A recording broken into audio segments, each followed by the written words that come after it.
पूर्ण करने में अगर उसके अंदर हिम्मत नहीं है तो हम उसको सहयोग दें। तो जब हम किसी व्यक्ति को शिक्षा देने के साथ उसको पूर्ण करने में सहयोगी बनते हैं, उसको सहयोग देते हैं, हिम्मत दिलाते हैं, उमंग उत्साह दिलाते हैं, तो क्या होगा? ऑटोमेटिकली हमको उसकी दुआएं मिलेंगी। वही बात हुई जिसको हम कहते हैं कि हम किसी की भी जब मदद करते हैं तो मदद करने से उसकी दुआ मिलती, वक्त पर सहयोग करने से दुआ मिलती है।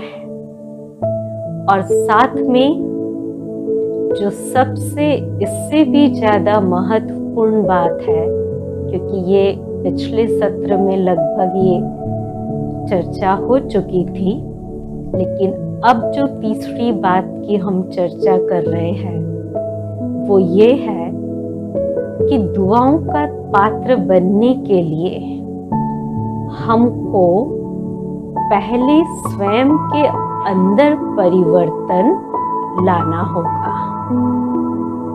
जैसे हम देखते ना, कोई व्यक्ति पहले बहुत ही अजीब मूड का था, सब कोई उससे बात करने में भी घबराते थे और ऐसा लगता था देखने में भी कि इसको बोले कि नहीं बोले, इससे बात करे कि नहीं करें, पता नहीं ये कैसे क्या रिएक्ट कर जाएंगे। लेकिन धीरे धीरे धीरे धीरे वो अपने आप में अंदर चेंज लाता जाता है, स्व के क्या कहना चाहिए, एक महसूसता से, परमात्मा की याद से, ईश्वरीय ज्ञान के श्रवण से, जिस भी प्रकार से लाता है। तो करते करते क्या होता है, एक बदलाव उसके अंदर जब आता है तब हमें बहुत खुशी होती है उससे मिल करके, उसको देख करके कि ये तो कितना चेंज हो गया, ये तो कितना मतलब एकदम ही जैसे देवता बन गया है।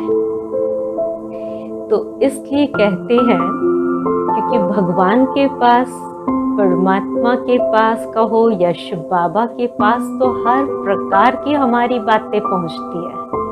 जैसे कई बार हम बैठते हैं ना प्रार्थना में, योग करने के लिए, ध्यान करने के लिए, तो क्या कहते हैं बाबा को? शिव बाबा को कहते हैं कि बाबा बस ये जो व्यक्ति है ना बहुत खिटपिट करता है, इसको हमारे यहाँ से थोड़ा सा चेंज कर दो, इसको एक बार है ना ये कहीं एक बार शिफ्ट हो जाए ना तो बाकी तो सब ठीक है। लेकिन बाबा ने हमें स्लोगन दिया है, स्व परिवर्तन से विश्व का परिवर्तन, न कि दूसरे के परिवर्तन से स्वयं का परिवर्तन। तो ये बात हमको हमारे बहुत अटेंशन पर रखना है, क्योंकि बदला नहीं लेना है, बदल कर हमको दिखाना है। और आखिर हम कब तक इंतजार करेंगे किसी के बदलने का? हम सोचे कि ये बदले तब मैं बदलूं। शिव बाबा को भी कहते रहे कि बाबा पहले आप इसको बदली करो तो मैं तो फिर अपने आप ही बदल जाऊंगा। हमेशा इशारा मेरे सामने वाले की तरफ का ही होता है। लेकिन याद रखें, साल बीत जाएगा, 2 साल, 5 साल बीत जाएगा, न तो वो बदलने वाला है और ना मैं बदल पाऊंगी।